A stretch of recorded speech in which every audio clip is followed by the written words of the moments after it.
what really my passion is for the industry and is really as a consumer. Is like, I'm going to restaurants. My family was very hardworking, so eating out, fortunately or not, was a big part of my childhood. There was not a lot of home cooking. It was a lot spending time in restaurants, in little coffee shops, while they have meetings and so on. So that's really where my passion comes from. I worked a little bit in it. But I've been a big consumer at it, and actually started the company originally from a consumer perspective that then led me into the operator perspective. Welcome back to the podcast, Rockstars. I have always been a huge believer in competitive advantage, setting yourself apart and staying ahead of what your competitors are doing. And it's always been really challenging as an independent restaurant to compete with the big chains. And a lot of the big chains, as you know, have drive-thrus. What if your restaurant could have a drive-thru, a virtual drive-thru that would allow you to compete and offer the same level of service that the big chains do in your independent restaurant? Well, it certainly is possible. So listening to this episode of the Restaurant Rockstars podcast, I'm speaking with Carl and Javier from a platform called SWIPEBY. Now, SWIPEBY offers online ordering, curbside pickup and delivery, as well as something called geo-fenced notifications. What does that mean? Well, they'll tell you all about it, but essentially it allows you to know exactly when your customers are arriving for the food that they've ordered online, either via the web or via app. So stay tuned. It's an exciting episode. It's a competitive advantage. Listen on. You're tuned in to the Restaurant Rockstars Podcast. Powerful ideas to rock your restaurant. Here's your host, Roger Bodwin.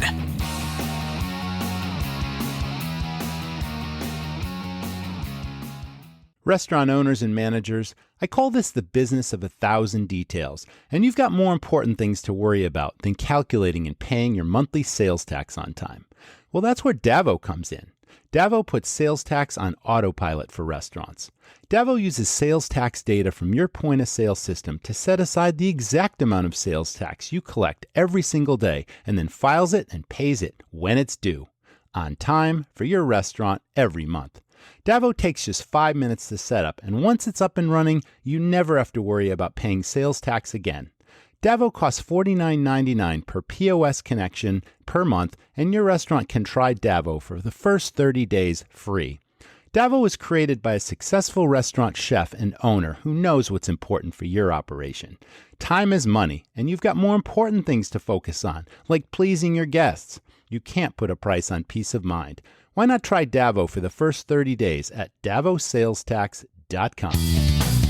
Welcome back, everyone, to the Restaurant Rockstars podcast. The pandemic has really shifted the way all of us have done business and will continue to do business in the future. It's all about safety and convenience for the guest, and it's all about online ordering, pickup, and delivery. So with me today, Mr. Carl Turner and Javier Kitaigorodski.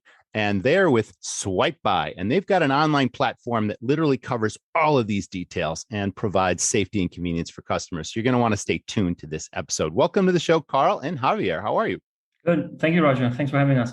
Glad to have you too. Now, it's interesting because I met Javier at a performance food service show in Tampa, Florida back in December. And I was really intrigued by what I saw. And, I'm always on the lookout for new, interesting guests that I believe will help our industry move forward. And I clearly saw that with SWIPEBY. So I'm really glad that you guys took the time to join us today. My audience always knows that I usually ask the backstory of my guests, in hospitality. If you ever worked in restaurants before, if anything, in your prior career enabled you to develop that passion for this business, because this is a business of passion. And, hopefully that's why we're all in it. So why don't you each tell me, if you ever worked in a restaurant or if you had any early influences before you started with SWIPEBY? Yeah, well, I can start if that's okay with you, Carl. Well, first of all, let me congratulate you on saying my last name correctly. I would say perfectly fine, because it's really difficult. But I have a long time working with restaurants. In fact, I was born and raised in Buenos Aires, Argentina, in South America. And my father used to own a food service distributor there, such as Performance Food Group. So while in college, I was already working And on the vendor side, always on the vendor side, never in front of the house, really, with restaurants. And back in the 2000s, my sister opened a business here in Miami, Florida, also working very closely, mostly with hotels in the hotel industry, within the hospitality industry, and some restaurants as well. She owns a chocolate manufacturer. And so I moved to the States to scale the business with her. And after a few years, I sold my shares and then went into the food service distribution again. And at that time, and I'm talking about maybe 12, 13 years ago now, I worked with Gordon Food Service here in Florida. And then I moved on to the manufacturing side. I work with large corporations such as Solo Cup Company. And I work with Dart Container, managing food service distribution. Lately in my career, really seeing everything happening with the delivery craziness, etc., I decided to move onto technology. And through that path in my career, I met my friend Carl Turner, and we're really putting a lot of effort on building SWIPEBY together. And so that's kind of my background within the hospitality industry, but truly it's been over 20 years working very closely with restaurants.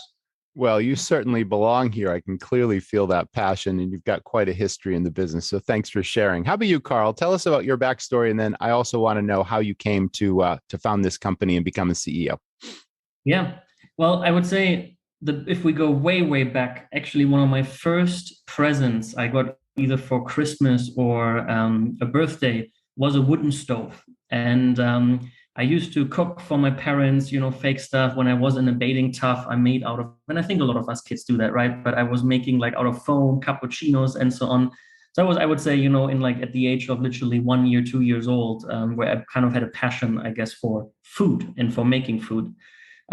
Tipping my toes more in the industry, I actually for quite some time worked as a waiter I'm from Berlin, Germany. So we. Oh yeah, I was going to ask you your background as well. Okay, so yeah, you're native born from Berlin. Gotcha. Born and raised in Berlin. So we have an international lineup here with Javier and Mia. Nice. But so worked actually in the breakfast shift at a small boutique hotel. Which I would say not necessarily increased my passion for the industry, because you have the most ridiculous requests for X I ever heard in my life, and you don't get tips because it's included in the meal, in the room price. And then I guess in Germany and Europe, the entire tip concept, you're getting your little hourly and that's it. Of course. But then I think, what really my passion is for the industry, and, that will get us a little bit in starting this company is really as a consumer. Is like, I'm going to restaurants. My family was very hardworking. So eating out, fortunately or not, was, a big part of my childhood. There was not a lot of home cooking. It was a lot spending time in restaurants, in little coffee shops, while they have meetings and so on. So that's really where my passion comes from. I worked a little bit in it, but I've been a big consumer at it, and actually started the company originally from a consumer perspective that then led me into the operator perspective. Nice. Excellent. All right. So where did the brainchild for SWIPEBY come from? You had a eureka moment. You saw a need. Obviously, the timing is perfect, obviously, because, obviously the pandemic hits and everything goes sideways. People have to pivot numerous times. I owned a restaurant during the pandemic, which I sold, thankfully, back in November. But I went through the pandemic with this restaurant, had to pivot, online ordering, curbside pickup, delivery, the whole 9 yards. So clearly there is a need. Is that what happened? I mean, is this company relatively new? So you started it when the pandemic hit and said, bang, we have the technology. We're going to make this happen. Why don't you tell me your story? Actually not. No.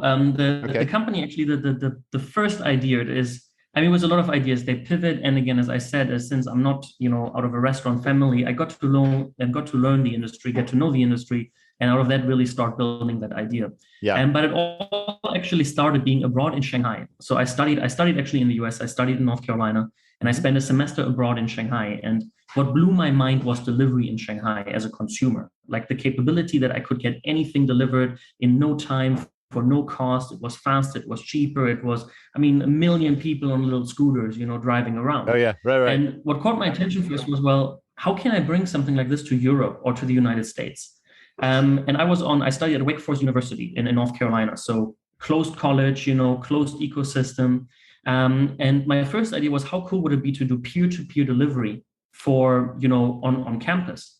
And with that, I started talking to the RMarks. I started talking to the vendors. And then that led kind of my journey into the restaurants around campus. So I started talking to operators, to owners, understanding their problems, understanding, what they were every day dealing with.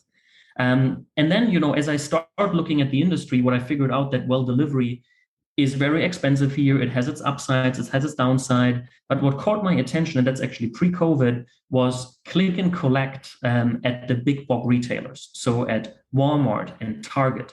And at the same time, especially that maybe is a little bit different when you come from Europe and you go to suburban North Carolina, drive-thrus everywhere, right? So the entire concept is drive-thru, but I've never seen an amazing local Italian restaurant with a drive-thru, because they can't pizza from talking in box until, second window.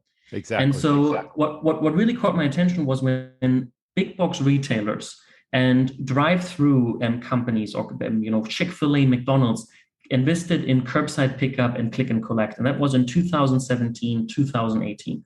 And that is where I was like, as I said, I love eating. I love going to restaurants. I go to all of my favorite mom and pop places here, but they are struggling while all these other places are getting this technology around curbside and click and collect out. And so that really was then the idea where it was like, okay, can we build a platform for this? Can we enable my favorite restaurants to compete with the drive-thru by becoming a virtual drive-thru, compete with, take what Walmart is building, take what Target is building, bring that into the restaurant world. And then we launched in 2019. So actually it's a pre-COVID idea. Just COVID, accelerated trends overnight. But that's the bird's eye 360 background story. Well, your timing, like I said, is perfect, because, 99% of the industry suddenly had to pivot to all of these, technologies to allow them to continue to do business and continue to serve the public, even though all these restrictions kept hitting. So, kudos to you guys for your timing on that. So let's talk about the virtual drive-thru idea. Your website talks about something about location technology. Can you explain? Yeah.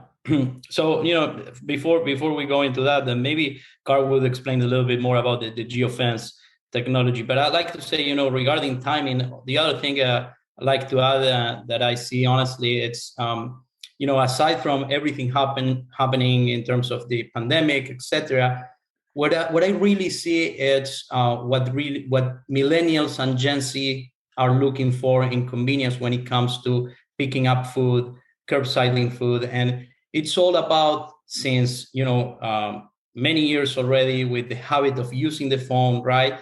Absolutely. No human interaction.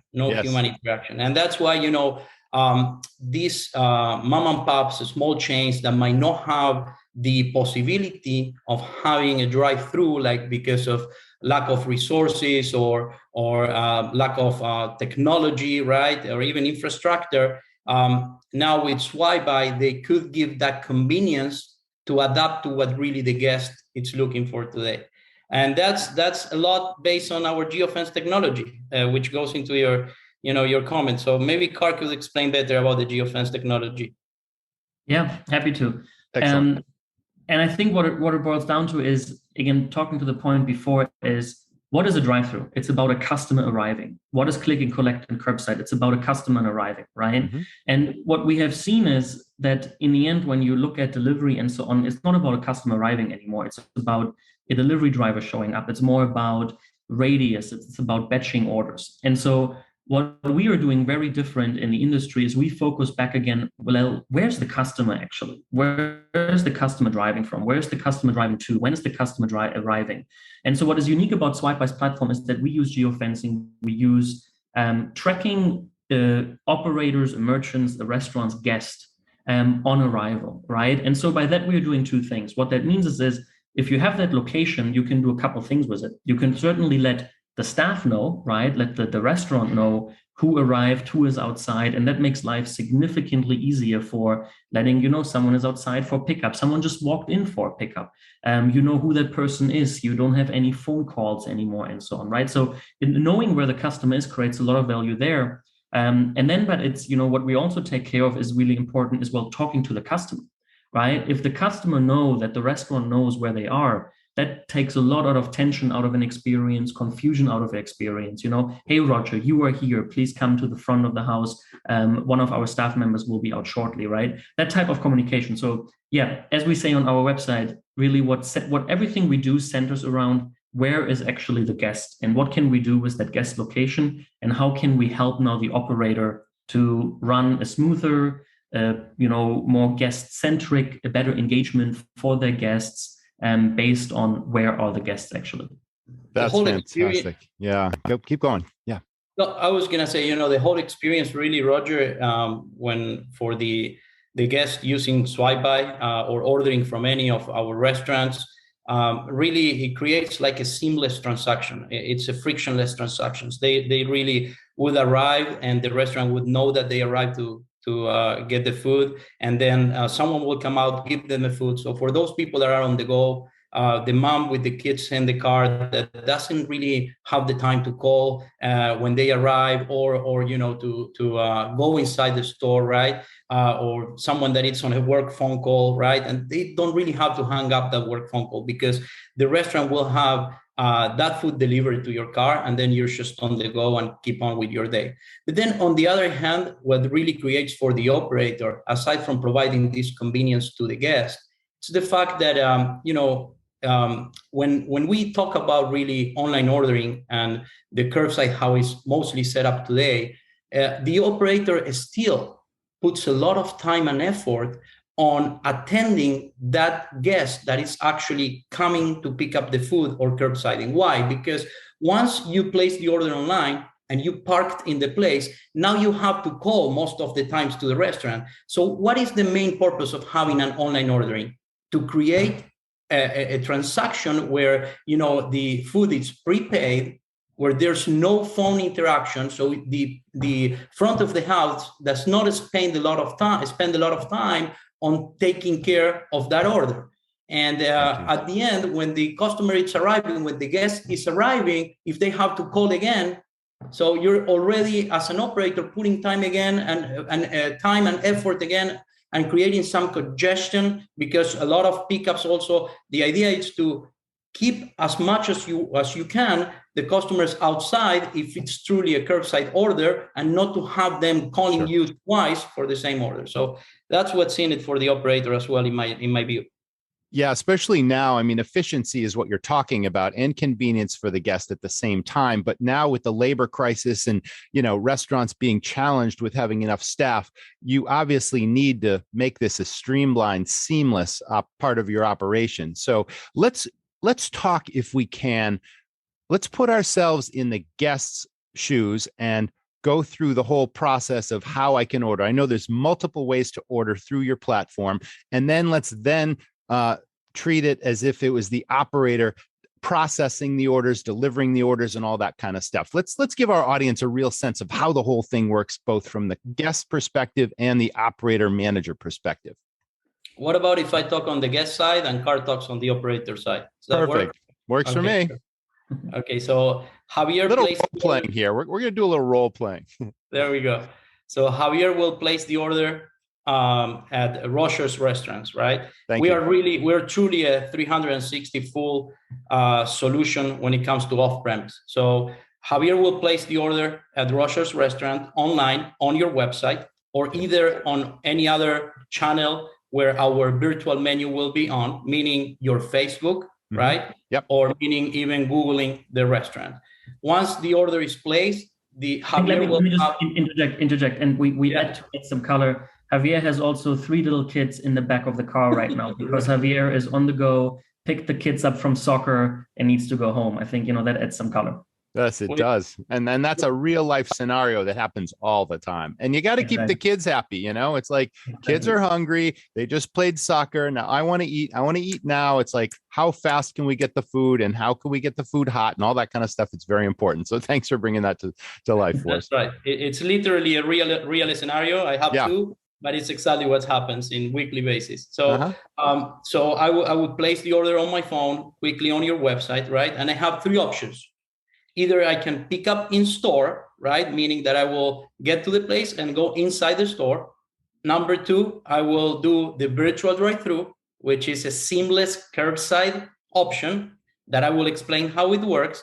And number three, we also partner with a network of delivery companies and I have the option with SWIPEBY to also have a very low cost delivery solution. So on number two, which is the seamless drive-through virtual solution, basically Javier will arrive to the restaurant. The restaurant will know at that time because they will receive on our tablet a notification that will let them know that Javier is parked in the front parking of the restaurant, that Javier is driving a BMW gray color, right? And that it's waiting for order number 22. And it will also have all my information, phone number, email, etc. And therefore, they will be ready to come out, give me the food. And like I explained before, the kids doesn't have to come with me inside the restaurant. I don't have to call. They can keep screaming and everything will be fine, right? Excellent. Excellent. Perfect. And adding some color, I guess, from the operator's side, right? Some pre-work that I did as an operator actually in our system draw custom fences. Think about you take a pen and draw on your, on Google Maps, like whatever area you want. And what actually happened is that Javier, because he was so stressed picking up the kids, parked at the back door first. And the moment he parked at the back door, I draw a fence there as an operator. Javier got a message that I defined, which said, hey, we are ready for your order, but please come to the front. You are right now at the back. And because Javier got tracked and I draw that fence and assigned that action to the fence, Javier then came to the front. Javier had the front where, again, draw a fence before, right? So you as an operator can really completely geo map my entire store and everything around them. And the moment Javier now arrived in the front, exactly what he said has happened and triggered. So I now inside, got a notification, which is, we call it on an arrival screen, which in the end is a tablet where you get information when a customer arrives. I got the information that Javier arrived in this and that vehicle with that and that order. And so now as an operator, since the order was injected before, either in the POS or to a kitchen printer or to a tablet, we have multiple ways to do that. The order is ready, should be ready at this point. I grab it, I walk outside. I know where Javier is because he was geofenced in a certain area I draw. I know what car he drives and I knew what order to grab. I hand it through his window or I put it in his trunk. And then Javier is on his way again, undone to my order. It was obviously prepaid, right? So no payment needs to be handled. And the transaction is done and it was seamless. And, I, as an operator, I hope that potentially Javier was a first-time customer, actually saw through the windows my beautiful Italian restaurant inside and now thinks Sunday date night with his wife, he will come in again, beautiful. Right? Which is a big differential to delivery where the pizza is just a pizza from somewhere, but with delivery or with curbside, Javier didn't go inside, but really close to that, right? So that I can still create an experience. I can tell him Sunday date night, 5% off, 10% off martinis, right? Something like that. This is great because, I'm a huge believer in competitive advantage and hooks that capture your guests' imagination and turn them into raving fans of that restaurant. So this convenience and this service and the ability to communicate with them, market with them, give them promotions, all that kind of stuff. I want to get into that in a little more detail in a moment. But what I'm seeing here is definitely a competitive advantage. And I really like that you said, okay, now they can visualize what my restaurant experience is like. I'm going to turn them into a sit-down diner when they probably did a pickup thing. That's great.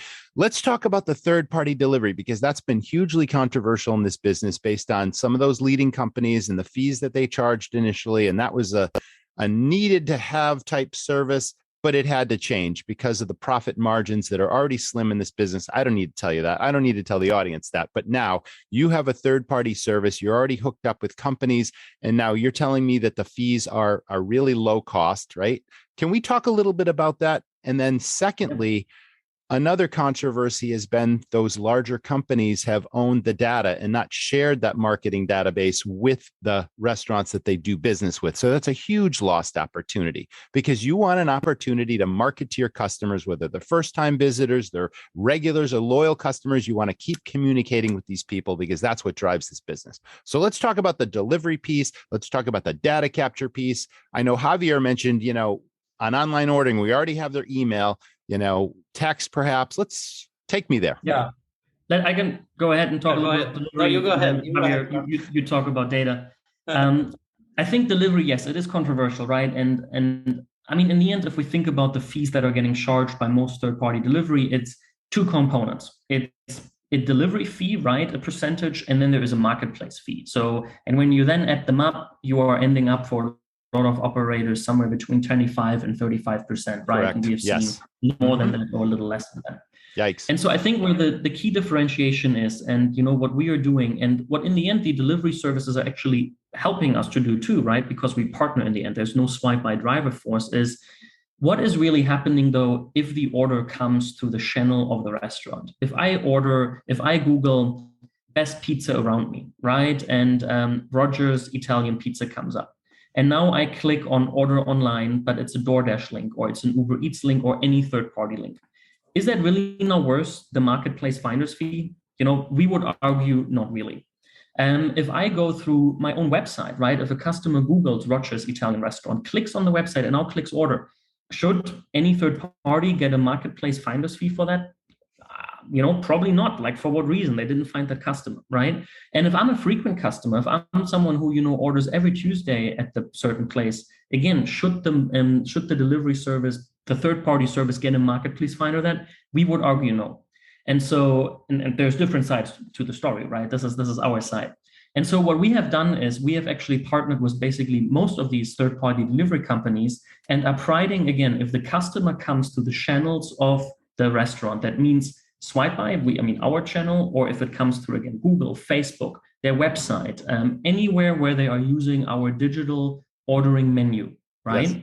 In those cases, there is no these market planner fees commissions because we have deals with the delivery companies where we are paying fixed prices based on some distance, and there can be other aspects. But so it's virtually for free to the merchant, and there is the usual known delivery fees that the consumer pays anyways. And because we're taking primarily out this finders thing, right? Which is, again, as we're seeing as delivery matures, for a lot of operators, not really that key anymore, right? You have staffing shortages anyways, you're getting your dining room full, you have customers ordering delivery, people are finding you, you do SEO, you do remarketing. And so that's really where, the delivery differentiates and where we can provide like a really competitive product in terms of if a customer comes through your own channel, you should not pay really anything for delivery. Excellent. The customer pays for the driver's cost, right? And that's what we are facilitating. But you yourself don't need to drive anything. And in our system, if you want to make it super cheap, feel free. You can cover some of the delivery costs we would pass on to the consumer, right? If you really choose to. But it would be not required. And generally, the price sensitivity for the consumer is very low, right? So a delivery fee of somewhere $3 to $5 is nothing that will hurt really a customer. And that's really the only costs that are in our system. Yeah, before Javier tells us about the data capture, which is super important, let's stay on this delivery topic for a moment, because you also work with restaurants to help them if they have their own drivers to sort of, streamline their system and make it really sort of efficient, right? And seamless. So let's talk about what service you provide operators if they want to have their own delivery people. Great. Yeah. Go ahead. Yeah, and I think what it boils down to is, so what we provide is, is self-delivery, right? So that means is you can in the system define radiuses, can define pricing, can define buffer times. We calculate driving time based on traffic. So, a lot, again, what we are always doing, we're combining what is great for the operator, but in the end, what is also great for the guest. Because if the guest has a bad experience, you could make the best food in the world. Yes. Probably they will not come back, right? And so, we are calculating driving time based on traffic so that even if you do self-delivery, the time that gets sent to the guest is actually pretty much accurate in terms of, estimated delivery time. And, then we provide the tools for the operator to dispatch their drivers, to get the address of the consumers, understand where they need to go and so on. So we do all of that. Excellent. What then is the unique is when we bundle the two things. Mm-hmm. So third-party delivery for virtually no cost and self-delivery for obviously also no cost, right? If you drive your own drivers, you need to figure out your own pricing and what you pay them. Of course. And that is, for example, overflow, right? When you say, well, I have my two drivers, they're both 5 miles away right now. The next order coming in, well, I want to dispatch that to third party, right? Because that's actually for me the better thing right now because the drivers will take longer. And so that is, again, what we give also the capability to the merchant is the opportunity to switch between the two services in real time. And by that really allowing for kind of the best case scenario, right? But I think, what I would just add to that is, that's great. I mean, yeah, that's, I think, the most important part. And that's really so you're not missing any orders here. It's like, because that is a common problem. I had restaurants for 2 decades. We delivered, and I had, it was very hard to schedule, how many drivers to have on certain nights, because we were at a tourist area and some nights were really busy and others weren't. And sometimes you couldn't predict. We did our best job, but you never wanted to inconvenience that, that outside delivery customer, because you wanted to turn them into a fan of your restaurant. So yes, having that flexibility to have drivers, but then suddenly an order comes in and you can assign it to third party and combine the two. That's awesome. Wow. Exactly. That's so great. Dispatching between the two, and we call it generally overflow, right? So you fulfill as much you can as your own force. If you have figured your own force out, right, I would say, generally we always say it's like, well, own delivery force, that's a lot of risk, a lot of insurance and so on. But if you have figured this out, good for you. And then everything that comes on top that delivery force cannot do with our system, you can then dispatch to third party. Well, thanks for mentioning that also, because again, we had our own drivers, and yes, there was an insurance cost to that. There was a potential liability cost to that. It's like, okay, they're driving their own cars and they get in an accident, and do they sue your restaurant? And there is, that challenge to it, although it can be lucrative, but it's great to offer those options and to give them a way to get the delivery going, which, a lot of restaurants are doing third-party delivery. But I think you've sort of cut through all that controversy and made it much more simple and much more profitable for an operator to do a third-party delivery, which is a huge service to this industry right now. Thank you. Let's Javier, let's talk about the data and the marketing and what can be done, because the ability to create a database and to continue to communicate with your customers and turn them into fans and turn them into loyal visitors, and then get those positive online reviews from them. And all that just leads to more and more business, which is critically important. So I love the fact that you have a tool that does that. Walk us through how it works. Yes, I mean, data, again, it's paramount for any restaurant today. I mean, we see that it's not only about owning the data today. In my opinion, it's more than that. I mean, the operators need to be able to work with this data, or have a company like SWIPEBY that will work with this data to their favor. Third-party aggregators not only continue to capture data, but they also continue to use that data to create more sales to their convenience, right? In the case of SWIPEBY, us being really a white label solution, all we care about is targeting customers for that, targeting guests for that particular operator. So the way we do it is not only we will be able to provide all the data to the restaurant, but our algorithm will also work in favor to the restaurant. This means that if Roger placed the order at Barbecue Texas via curbside on January 25, and then after 2 weeks, the algorithm will notice that Roger didn't place the order, then we will automatically send an email to Roger with the discount that SWIPEBY actually pays for it, to attract Roger back to the restaurant, to the Barbecue Texas, to buy again. And that's really what that creates. It's to allow the restaurant not to have to focus that much on working with the data that we provide to them. Because at the end, they could have a bunch of emails, a bunch of phone calls, but they are in the business of cooking food for their customers. So we need to take care of that marketing piece, and that's how we create our remarketing and help customers to attract repeated customers to the restaurant. So I'm hearing that this is sort of an automated system where you've got an email address, and now based on an approval by an owner or manager, a specific promotion is decided upon, and then the retargeting hits people via text and email and that sort of thing. Am I missing anything, or is that pretty much how it works? I would. Go ahead, Carl. Yeah, I would even say. I mean, it's so to track back, and Javier was mentioning that there is a lot of services who say we give you all your data, you own your data, and that's great. And then there is a lot of amazing marketing companies like create newsletters, create marketing automation, create discounts, create coupons, right? Yep, exactly. The problem is the in between. I now, as even what you mentioned, the approval of the owner of the thing, right? Me as an owner with my manager to sit down and think about what discount do we want to give, for how long, setting that somewhere up. then putting the email in, writing the content, syncing the CRM with the data, pressing go, putting it in my MailChimp, whatever it might be, thinking what will be the graphic that I need to put in there, right? Do I want to have an image? Oh, what was opening rate? What was closing rate? Well, should we send it as another time? I could go on. Oh, yeah, I get it. Right? Yes. And so, as we are, again, working in this industry and know how busy, the industry is and operators, owners, and managers are, our goal is really, how can we do everything automated and seamless? So we are doing the discounts and they're paid by SWIPEBY. So the $3 off, $5 off of a next order for someone who hasn't ordered in some time is actually paid by us. So no approval is required. It comes out of our pocket, because in the end, we have an interest to drive orders through our platform, right? And so, we do it all automatically, right? It's really, as we have the algorithms, we are the ones, we have the data, it's owned by the restaurant, but how we always say, we crunch it on behalf of the restaurant and deal with it on behalf. And that's really where the magic of then remarketing comes in. So now an independent restaurant or a small chain or whatever has their own sort of marketing agency behind the scenes working on their behalf, sending more business. It just makes the whole system work. That's something. Thanks for clarifying. I missed that at first, but I think that's tremendous. Because you're right.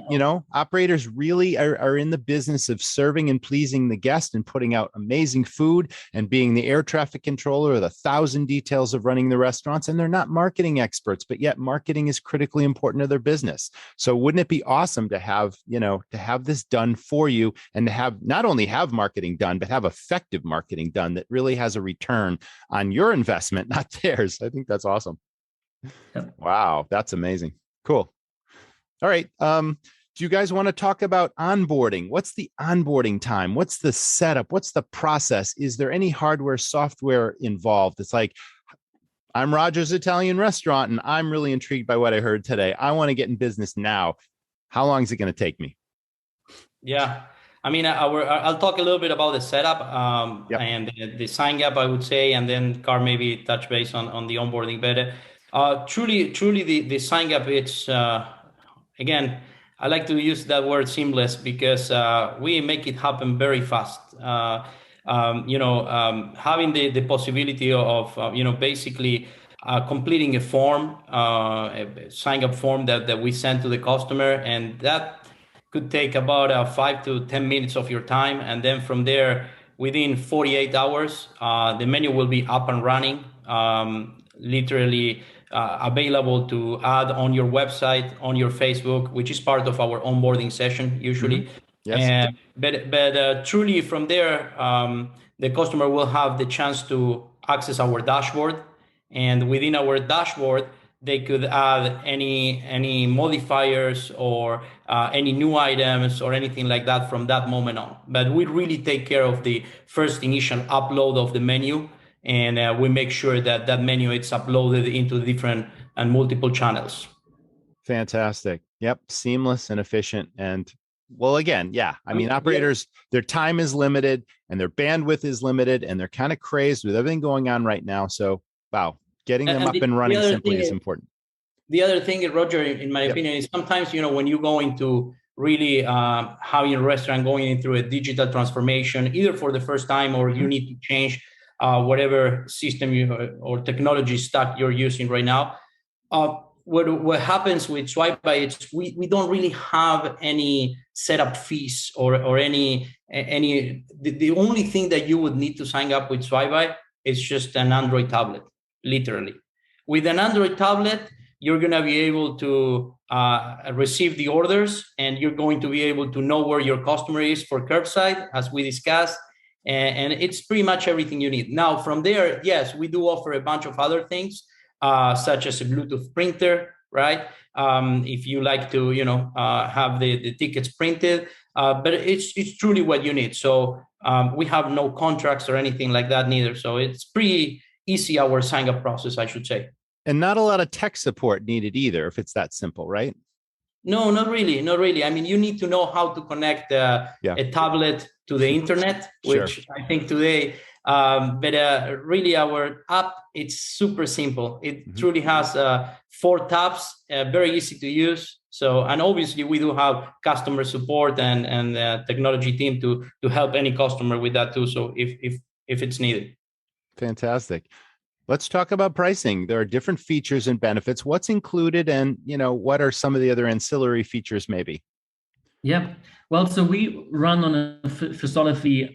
So talk philosophy here a little bit, right? I think and now we're talking as a company, actually. If you as a company build heavy around add-ons, and they all have an extra price, sometimes you just build on what would a customer buy for a monthly fee, rather what does a customer need.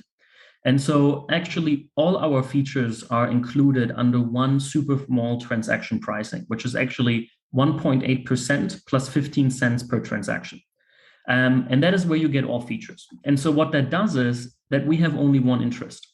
Anything we build, anything we update, anything we optimize is to drive more orders to the customer, because that's how we in the end monetize too, right? Mm-hmm. If we would monetize with some fancy marketing feature that is $100 a month, well, if that doesn't convert actually a lot of users that is worth, or orders, guests that's worth $100 a month, right? An operator might still buy it, but it would actually, so it would be beneficial for us, but not for them. And that would be in the long run, probably not sustainable. It might fly for some time, but not in the long run.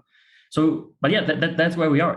That's really the baseline pricing per transaction that we are running. And all the features are coming with that. We don't have any features that are extras, not. I would say though, that you as a operator, though, obviously can choose between. You don't need to run delivery through us. You don't need to do pickup. You could just do curbside. If you don't want to have remarketing, you don't need that. If you don't want to do this or that, you don't need it, right? So our system is modular, and you can kind of turn on and off what you want, but it's on your discretion to turn it on and off. There's not a paywall if you want to turn something on. So it's basically everything for a transactional price. That's great. And it's to the operator's advantage to use all these features, because I found a benefit in everything you've talked about today. So I can't imagine not wanting to have all those features. I agree. Oh, it's very, very rare where we see a customer not doing delivery with us, for instance, when they like the whole concept. Usually, most of our customers have the three options for their customers. We would be really happy to offer a promotion of maybe 30 days off for any of your listeners. I guess the only thing they would have to do, either contacting us via our website or on the phone. But we do have a demo request on our website, like you mentioned before. And if they let us know that they listen to this podcast, Rockstar Restaurant, we'll be happy to apply that promotion. I'll definitely put that in the show notes as well. So let's talk about the demo. Is it a video-based thing? Is it a live demo with a tech person? To explain that for us, please. Yeah. Go ahead. Yeah, it's generally live, right? So it's in the end is we can give our platform is digital, right? So it's easy to show on a screen share, most of it. Mm-hmm. Yep. Showing a geofencing algorithm, I don't think anyone will be interested in that code. It's a live demo. We do it over video call. We are showing exactly how everything looks. Give details into, like, customer can in live ask questions. We can dive into certain features, can show certain things. So it's really custom to the customer. We have our standard spiel, right, which is fairly quick, 5 to 10 minutes, and then it's about what would you like to do a deep dive on, what would you like to see in more detail. And then, generally 15 to 20 minutes. And you have pretty much seen, again, it's, Javier said, it's seamless. It's, we talked about a lot of features here and a lot of things. But we did. They are all I'm a big fan of the kind of check mark, right? I want delivery, I click a check mark. I don't need to add much more information. Like, I don't need to enter more stuff. So if, I want curbside, I click a check mark and draw a fence, right?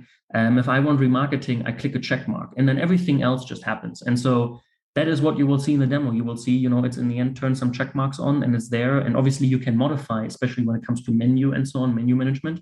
So it's a live demo in person. You would be surprised. Roger, on basically how many times end up being just a conversation than actually a live demo showing technology, because it's truly about, how can we help you, Mr. Customer? And once they understand what we do, it's truly adding value to the restaurant. So not even about the technology per se, but the whole solution. Well, that was a generous offer as well. So a free demo, and the URL is swipe.by, SWIPE.by. And that's all you need to do. And make sure you mention that you saw this on the Restaurant Rockstars podcast to get your first 30 days free of the service. Is there we did cover a lot of ground in this podcast, and you were very, very explanatory about all the ins and outs of SWIPEBY. Have we missed anything? Is there anything else you'd like to share?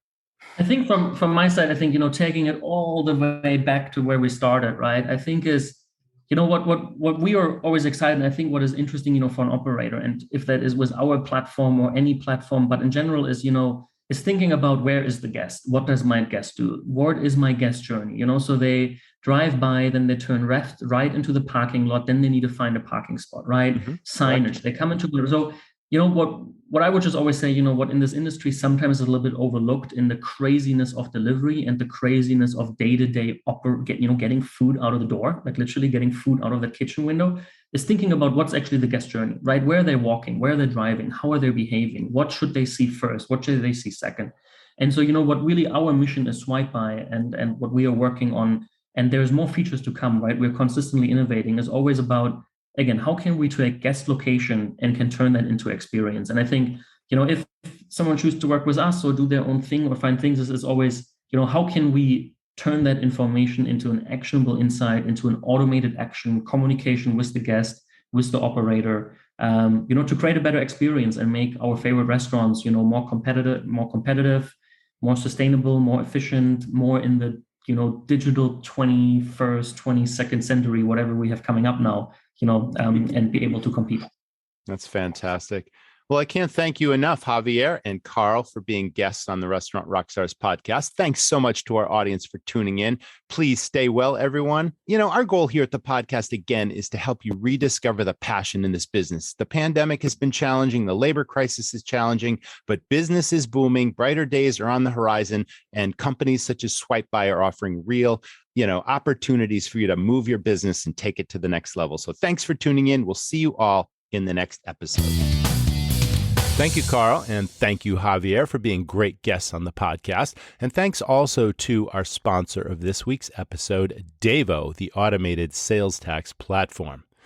As long as we're talking about hospitality, which is really the foundation of this business, it really stems from the quality of your staff and your staff training. It's so important to deliver what I call amazing dining experiences, to build what I call your dream team staff through product and restaurant knowledge, delivering experiences that guests will remember and will post on social media. And again, isn't that a powerful form of marketing?